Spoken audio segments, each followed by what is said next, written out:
नमस्कार, मैं हूं आपके साथ अंजलि। देश के सबसे बड़े न्यूज नेटवर्क टीवी9 में आप सभी का स्वागत है। आप देख रहे हैं न्यूज टॉप 9। प्रधानमंत्री मोदी आज वियतनाम के नवनिर्वाचित पीएम से क्या बात करेंगे? चित्रकूट में संघ के प्रांत प्रचारकों की बैठक का आज दूसरा दिन है। सचिन वाजे से आज ईडी की पूछताछ और आज जानिए भारत श्रीलंका सीरीज की नई तारीख। देश की अहम खबरों के लिए देखते हैं टॉप 9 राष्ट्र। प्रधानमंत्री नरेंद्र मोदी आज वियतनाम के नवनिर्वाचित प्रधानमंत्री से बात करेंगे। इस दौरान भारत वियतनाम के बीच रणनीतिक साझेदारी के भविष्य और विकास के मुद्दों पर चर्चा की जाएगी। इस दौरान दोनों नेता कोरोना, द्विपक्षीय, क्षेत्रीय और वैश्विक मुद्दों पर एक दूसरे से बात करेंगे। केंद्रीय गृह मंत्री अमित शाह आज से 3 दिन का गुजरात दौरा करेंगे। गृह मंत्री अपने इस दौरे में लाइब्रेरी, नगर निकाय केंद्र, जल वितरण परियोजना, सामुदायिक हॉल सहित अन्य परियोजनाओं का ऑनलाइन उद्घाटन करेंगे। शाह 12 जुलाई को भगवान जगन्नाथ की रथ यात्रा की शुरुआत से पहले मंगल आरती में हिस्सा लेंगे। संघ की चित्रकूट में चल रही प्रांत प्रचारकों की बैठक का आज दूसरा दिन है। प्रांत प्रचारकों की बैठक में संघ के कामकाज की समीक्षा कर आगे के कार्यक्रम तय किए जा रहे हैं। शुक्रवार को पहले दिन आरएसएस के शताब्दी वर्ष 2025 से पहले संघ की शाखाओं को ग्राम पंचायत स्तर तक पहुंचाने का संकल्प लिया गया। सरकार और सोशल मीडिया नेटवर्क ट्विटर में जारी खींचतान के बीच राष्ट्रीय स्वयंसेवक संघ ने घरेलू सोशल मीडिया कंपनी कू ऐप ज्वाइन कर लिया है। संघ के मुताबिक आगे आने वाले सभी बड़े फैसले लोगों से उनकी भाषा में साझा करेंगे। इससे पहले केंद्र के कई मंत्री और मंत्रालय भी कू ऐप ज्वाइन कर चुके हैं। विदेश मंत्री एस जयशंकर मॉस्को यात्रा के बाद जॉर्जिया पहुंच गए हैं। अपनी जॉर्जिया यात्रा के दौरान विदेश मंत्री वहां के विदेश मंत्री डेविड जलकिलियानी के साथ द्विपक्षीय संबंधों, क्षेत्रीय और वैश्विक मुद्दों पर अपने विचार साझा करेंगे। विदेश मंत्रालय की ओर से कहा गया है कि ये किसी भारतीय विदेश मंत्री की पहली जॉर्जिया यात्रा है। महाराष्ट्र के पूर्व गृह मंत्री अनिल देशमुख के खिलाफ लगे मनी लॉन्ड्रिंग मामले में ईडी आज बर्खास्त पुलिस अधिकारी सचिन वाजे से तलोजा जेल में पूछताछ करेगी। अधिकारियों के मुताबिक सचिन ने ईडी से दावा किया था कि कथित तौर पर देशमुख के आदेश पर उसने 4.7 करोड़ रुपए जमा किए थे। पश्चिम बंगाल में टीएमसी आज और कल देश में पेट्रोल डीजल की बढ़ती कीमतों के विरोध में धरना प्रदर्शन करेगी। पार्टी के मुताबिक कोविड प्रोटोकॉल का पालन करते हुए आज और कल राज्य के हर ब्लॉक और हर शहर में ईंधन की कीमतों में बढ़ोतरी के खिलाफ प्रदर्शन किया जाएगा। बीएसएफ के महानिदेशक राकेश अस्थाना आज और कल पश्चिम बंगाल का दौरा करेंगे। इस दौरान वो भारत बांग्लादेश बॉर्डर पर सुरक्षा इंतजामों का जायजा लेंगे। अस्थाना सीमावर्ती इलाकों का दौरा करेंगे और अंतर्राष्ट्रीय सीमा पर कठिन हालात में ड्यूटी करने वाले जवानों और अधिकारियों से बात करेंगे। कोरोना के कारण भारत और श्रीलंका के बीच सीरीज समय पर शुरू नहीं हो सकेगी। श्रीलंकन टीम के डाटा एनालिस्ट और बैटिंग कोच कोविड पॉजिटिव पाए गए हैं। इस वजह से सीरीज को रीशेड्यूल किया जा रहा है। 13 जुलाई को शुरू होने वाली सीरीज को अब 17 जुलाई से शुरू किया जा सकता है। श्रीलंका क्रिकेट बोर्ड आज सीरीज का नया शेड्यूल जारी कर सकता है। बिहार में ललन सिंह और उपेंद्र कुशवाहा के बीच क्या पकी खिचड़ी? किसानों पर ही क्यों टिक गई है पंजाब की राजनीति? पशुपति पारस ने भतीजे चिराग के लिए क्या कहा? आइए देखते हैं टॉप 9 राजनीति। केंद्र से हटाए गए वरिष्ठ मंत्रियों को बीजेपी संगठन में जल्द ही अहम जिम्मेदारी मिल सकती है। वैसे भी पार्टी के 3 पदाधिकारी और एक प्रवक्ता केंद्रीय मंत्रिमंडल में शामिल किए गए हैं, लिहाजा उनकी जगहों को भी जल्द से जल्द भरना होगा। सूत्रों के मुताबिक 7 जुलाई को इनमें से कई मंत्रियों का इस्तीफा लेते वक्त ही उन्हें संगठन में जिम्मेदारी मिलने की ओर इशारा कर दिया गया था। दिल्ली हाईकोर्ट ने यूनिफॉर्म सिविल कोड पर बहुत बड़ी टिप्पणी की है। तलाक से जुड़े एक मामले में फैसला सुनाते हुए दिल्ली हाईकोर्ट ने कहा कि देश में एक कोड की आवश्यकता है और केंद्र सरकार इस मामले में आवश्यक कदम उठाए। हाईकोर्ट की इस टिप्पणी के बाद देश में लंबे समय से मुद्दा रहे इस मसले के राजनीतिक रंग लेने के पूरे आसार बन गए हैं। यूपी के लखीमपुर खीरी में ब्लॉक प्रमुख चुनाव के नामांकन के दौरान एसपी की महिला उम्मीदवार और प्रस्तावक से बदसलूकी मामले में दूसरे आरोपी बृजकिशोर को भी गिरफ्तार कर लिया गया है। सीएम योगी आदित्यनाथ ने सीओ और एसएचओ समेत थाने के सभी पुलिसकर्मियों को भी सस्पेंड कर दिया है। पंजाब की राजनीति और इस बार का पूरा विधानसभा चुनाव किसानों पर आकर टिक गया है। अकाली दल ने वादा किया है कि 2022 में सत्ता में आते ही वे आंदोलन में शहीद हुए हर किसान के परिवार को एक सरकारी नौकरी देंगे। साथ ही उनके बच्चों को पोस्ट ग्रेजुएशन तक मुफ्त शिक्षा दी जाएगी। पूरे परिवार का हेल्थ इंश्योरेंस किया जाएगा। महाराष्ट्र में फडणवीस सरकार के दौरान हुए फोन टैपिंग मामले की जांच के लिए 3 सदस्यीय कमेटी का गठन किया गया है। पुलिस महानिदेशक की अध्यक्षता में कमेटी इसकी जांच करेगी। जांच कमेटी 3 महीने के अंदर राज्य सरकार को अपनी रिपोर्ट सौंपेगी। आरोप है कि 2015 से 2019 के बीच फडणवीस के शासनकाल के दौरान कांग्रेस नेता नाना पटोले के फोन की टैपिंग की गई थी। पश्चिम बंगाल के बीजेपी विधायक नीरज जिम्बा ने प्रधानमंत्री को चिट्ठी लिखकर सांसद राजू बिस्ता को मंत्रिमंडल में शामिल न करने पर निराशा जाहिर की है। विधायक ने कहा कि इससे पार्टी के कार्यकर्ता हतोत्साहित हैं और ऐसा लगने लगा है कि बीजेपी कभी भी गोरखा और उनके मुद्दों को लेकर गंभीर नहीं है। दिल्ली हाई कोर्ट में चिराग पासवान की याचिका खारिज होने पर पशुपति पारस ने कहा कि चिराग गलत रास्ते पर चल रहे हैं। उन्हें सोचना होगा कि पार्टी में अभी सभी लोग उनके खिलाफ क्यों हैं। चिराग ने पशुपति पारस को एलजेपी कोटे से मंत्री बनने को नियमों के तहत गलत बताया था और हाई कोर्ट में याचिका डाली थी। तेल की बढ़ती कीमतों और महंगाई के खिलाफ कांग्रेसी जगह जगह पर प्रदर्शन कर रहे हैं। इसी सिलसिले में चंडीगढ़ यूथ कांग्रेस के कार्यकर्ताओं ने शहर में प्रदर्शन किया। प्रदर्शनकारी कार्यकर्ताओं ने कहा कि केंद्र की मौजूदा सरकार महंगाई रोकने में विफल रही है। केंद्रीय मंत्रिमंडल के विस्तार के बाद जेडीयू में कशमकश बढ़ गई है। जेडीयू के सांसद ललन सिंह ने उपेंद्र कुशवाहा से बंद कमरे में करीब 1 घंटे से भी अधिक देर तक बातचीत की। ललन सिंह खुद कुशवाहा के आवास पर उनसे मिलने के लिए पहुंचे। हालांकि मुलाकात के बाद ललन सिंह ने कहा कि कुशवाहा हमारे दोस्त हैं और इस मुलाकात का कोई दूसरा मतलब नहीं है। दरअसल केंद्रीय मंत्रिमंडल में ललन सिंह के शामिल होने की भी चर्चा थी, लेकिन ऐसा नहीं हुआ। यूपी में 476 ब्लॉक प्रमुख सीटों पर आज मतदान। कहां हुई प्रेम प्रसंग में युवक की जमकर पिटाई। और दिल्ली समेत उत्तर भारत में हो सकती है बारिश। राज्यों की अहम खबरों के लिए देखिए टॉप 9 राज्य विशेष। उत्तर प्रदेश के 476 क्षेत्र पंचायतों में अध्यक्ष पद के लिए आज सुबह 11 से दोपहर 3 बजे तक मतदान होगा। इसके बाद परिणाम घोषित किए जाएंगे। कल नामांकन वापसी के आखिरी दिन 349 क्षेत्र पंचायत अध्यक्ष निर्विरोध निर्वाचित हुए। मुख्यमंत्री बनने के बाद पहली बार उत्तराखंड के मुख्यमंत्री पुष्कर धामी आज दोपहर 11:45 पर प्रधानमंत्री नरेंद्र मोदी से मुलाकात करेंगे।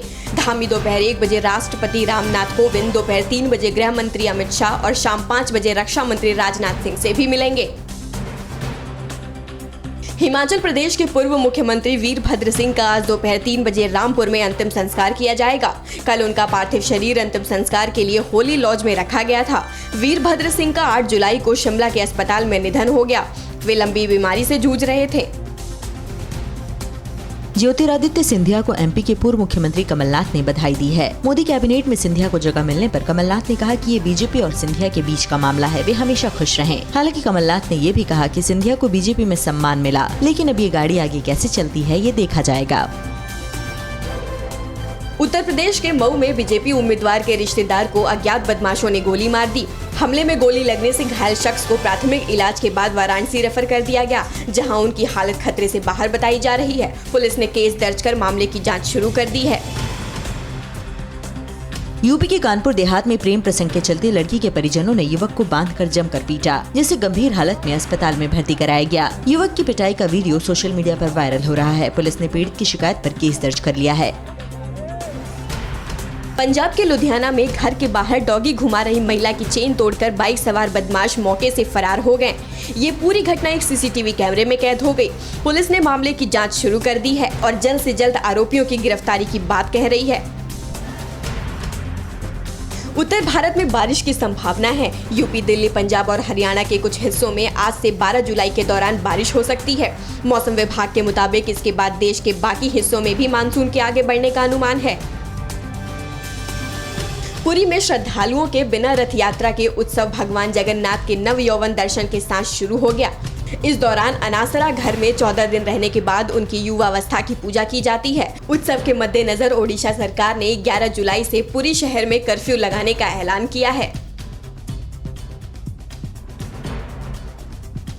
इसी महीने किस राज्य में खुलने जा रहे हैं स्कूल? अब दिल्ली के कौन-कौन से बाजार कराए गए बंद? कोरोना से निपटने के लिए दिल्ली में कैसे बना फुल प्रूफ एक्शन प्लान? देखते हैं टॉप 9 कोरोना से जंग। केंद्र सरकार ने कोरोना नियमों के उल्लंघन की तस्वीरों पर चिंता जताई है। नीति आयोग के सदस्य वीके पॉल ने कहा कि कई जगहों पर खुलेआम लापरवाही हो रही है। प्रधानमंत्री ने भी भीड़ को लेकर चिंता जताई है, क्योंकि इससे वायरस का प्रकोप बढ़ सकता है। डॉक्टर पॉल ने कहा कि जिंदगी बढ़नी चाहिए, पर लापरवाही न बरती जाए। स्वास्थ्य मंत्रालय ने कहा कि दुनिया के कई देशों में कोरोना के केस में कमी आने के बाद फिर से मामले बढ़ने लगे हैं और यह हमारे लिए सबक की तरह है। ब्रिटेन, रूस, बांग्लादेश, साउथ कोरिया और इंडोनेशिया में कुछ ऐसे ही हालात हैं।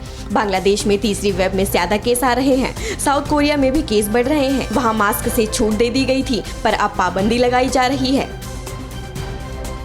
हरियाणा सरकार के शिक्षा विभाग ने बड़ा फैसला किया है। राज्य में 16 जुलाई से 9वीं से 12वीं क्लास तक के स्कूल खोले जा रहे हैं, जबकि 13 जुलाई से 6ठी से 8वीं की कक्षाएं भी खुल जाएंगी। हालांकि ऑनलाइन पढ़ाई का विकल्प भी जारी रहेगा और स्कूल में उपस्थिति की बाध्यता नहीं रखी जाएगी। अब दिल्ली के रोहिणी सेक्टर 13 की डीडीए मार्केट को 12 जुलाई तक बंद करा दिया गया है। ये कार्रवाई कोविड नियमों को लेकर एसडीएम के आदेशों को न मानने पर की गई है। हालांकि आवश्यक सेवाओं से जुड़ी दुकानें खुली रहेंगी। करोल बाग के गफ्फार मार्केट और नाईवाला मार्केट भी 3 दिन के लिए बंद करा दिया गया है। साथ ही प्रशासन ने मार्केट एसोसिएशन को कोविड नियमों का पालन कराने के लिए एक डिटेल प्लान तैयार करने को कहा है।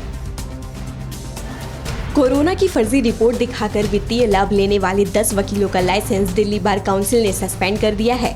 इन्हें नोटिस जारी कर 7 दिन के अंदर जवाब दाखिल करने के लिए कहा गया है। मामले का खुलासा तब हुआ जब एक वकील ने एक लैब की रिपोर्ट दाखिल की थी। वहां छानबीन करने पर पता चला कि उस नाम के किसी शख्स की लैब ने कोरोना जांच ही नहीं की। दिल्ली डिजास्टर मैनेजमेंट अथॉरिटी की बैठक में दिल्ली सरकार ने कोरोना के लिए ग्रैप यानी ग्रेडेड रिस्पांस एक्शन प्लान को मंजूरी दी। दिल्ली में अब इस एक्शन प्लान के मुताबिक ही सरकार फैसला लेगी। कोरोना के चलते कब और किन हालातों में क्या एक्शन लिया जाएगा, ग्रैप के तहत ही तय होगा। इसमें कुल 4 तरह के अलर्ट होंगे। अब पंजाब में कोरोना वैक्सीन की कमी हो गई है। पंजाब सरकार की ओर से कहा गया है कि राज्य में कोविशील्ड की डोज पूरी तरह से खत्म हो चुकी है, जबकि कोवैक्सीन की सिर्फ 1 दिन की वैक्सीन बची है। इस हालात को देखते हुए मुख्यमंत्री अमरिंदर सिंह ने केंद्र से कहा है कि जल्द से जल्द वैक्सीन की सप्लाई की जाए। मुख्यमंत्री ने कहा कि राज्य की करीब 27% आबादी को कम से कम 1 डोज वैक्सीन लगाई जा चुकी है। डेल्टा वेरिएंट को लेकर दुनिया भर के देश खौफ में हैं। वहीं वैक्सीन बनाने वाली कंपनियां भी अपने डोज को और कारगर बनाने में जुट गई हैं। फाइजर बायोटेक अपनी वैक्सीन के 3रे डोज की तैयारी कर रही है, जबकि फाइजर भी वायरस के बदलते स्वरूप के हिसाब से वैक्सीन में बदलाव पर काम कर रही है। ऑस्ट्रेलिया के सबसे बड़े शहर सिडनी में कोरोना के बढ़ते मामलों को देखते हुए लॉकडाउन सख्त कर दिया गया है। लोगों से घरों में ही रहने को कहा गया है। शुक्रवार को सिडनी में कोरोना के 44 नए केस आए, जो इस साल का सबसे बड़ा आंकड़ा है। इसके बाद लॉकडाउन में सख्ती बढ़ा दी गई। 24 देशों में क्यों तेजी से बढ़ रहा है संक्रमण की सुनामी को लेकर आयोग आएगा यूरो 2020 और यूपी में कोरोना के किस वेरिएंट से हड़कंप मचा हुआ है। ये बड़ी खबरें देखते हैं टॉप 9 महामारी में।